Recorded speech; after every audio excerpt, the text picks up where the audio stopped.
Une députée se demande pourquoi, dès qu'on cesse d'être député, on perd le droit à un passeport diplomatique. Suite à un décret présidentiel de Bassirou Diomaye Faye, 44 ans, qui est le 5e président du Sénégal, élu en 2024 avec 56% des voix. Il est en train de marquer l'histoire de son pays.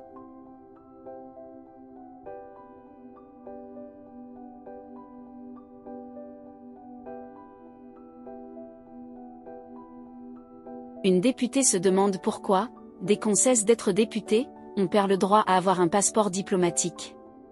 Suite à un décret présidentiel de Bassirou Diomaye Faye, 44 ans, qui est le 5e président du Sénégal, élu en 2024 avec 56% des voix. Il est en train de marquer l'histoire de son pays. Une députée réclame que les anciens hauts cadres de fonction puissent bénéficier d'un passeport diplomatique pour faciliter leur voyage.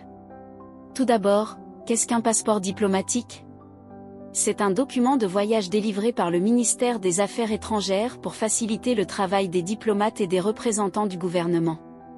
Ce type de passeport peut être utile car il permet d'obtenir des visas plus rapidement, ce qui est essentiel en cas de besoin urgent de voyager. En Afrique, obtenir un visa peut être un processus long, d'où l'avantage de ce passeport. Il peut également être attribué à la famille du titulaire, incluant sa femme et ses enfants à charge, car ils peuvent voyager ensemble.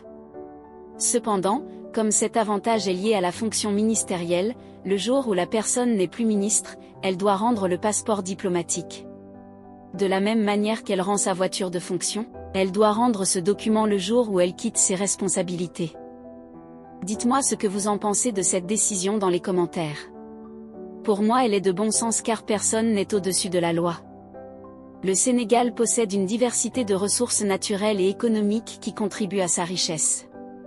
Elle a aussi une agriculture diversifiée, produisant des arachides, du mil, du riz, du maïs, du sorgho et du coton. La pêche avec sa longue côte atlantique, le Sénégal a une industrie de la pêche active, qui est une source majeure d'emplois et de revenus pour de nombreuses communautés côtières. Au niveau de l'industrie, le Sénégal possède des ressources minières, notamment des gisements de phosphate, de zircon, de titane, de fer et d'or. L'exploitation de ces ressources contribue à l'économie nationale. Pour que le Sénégal se développe, le pays a besoin d'une transparence. Les décisions doivent être prises de manière claire et ouverte, avec des processus de consultation publique. La transparence renforce la confiance des citoyens et des investisseurs, permettant un meilleur suivi des actions gouvernementales. La responsabilité des institutions doit être clairement établie pour garantir qu'elles rendent des comptes pour leurs actions. Cela implique des mécanismes de contrôle et d'évaluation indépendants, tels que des organes de vérification et des audits réguliers. Les dirigeants et les fonctionnaires doivent être tenus responsables en cas de manquement.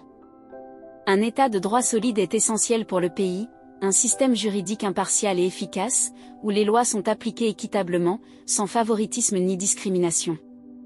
Tous les citoyens, y compris les dirigeants, doivent être soumis aux mêmes règles.